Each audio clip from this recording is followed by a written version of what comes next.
Dans ma dernière vidéo, je t'ai présenté l'enduit Effet Rouille Onyx de chez Candy, teinte dark. Donc c'est un enduit que j'ai appliqué à la pâte de lapin. Je t'avais expliqué exactement comment l'appliquer. Mais si tu as suivi mes stories, tu as dû te rendre compte que je disais que la teinte ne me plaisait pas totalement. Avec l'activateur qui fait ressortir la rouille, c'était une teinte un peu trop orangée. Tu vois, ça c'est le résultat final. Après, une couche d'enduit, 2 couches d'activateur et une couche de vernis.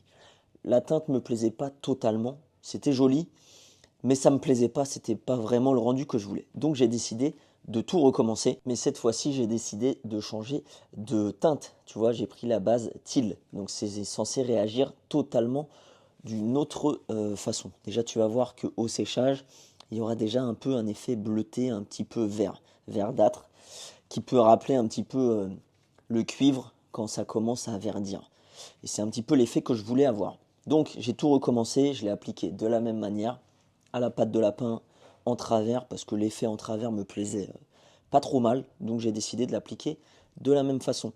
Ensuite je suis venu relisser, pareil que dans la première vidéo, avec une petite lame à enduire en travers pour laisser un petit peu un effet un petit peu structuré. Ensuite je suis venu appliquer la première couche d'activateur. Tu vois, l'activateur il n'est pas du tout de la même couleur que dans ma précédente vidéo. Dans la précédente vidéo, il était un petit peu vert l'activateur. Là, il est totalement presque transparent, un peu jaune.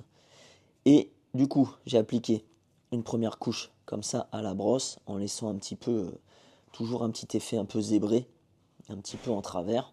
J'ai réappliqué une deuxième couche, et voilà ce que ça donne après le séchage. Tu vois, là, il commence déjà à y avoir des petits effets un petit peu bleutés. C'est vraiment ce que je recherchais totalement. Tu vois, en séchant ce que ça donne, c'est un petit peu plus un effet que je recherchais.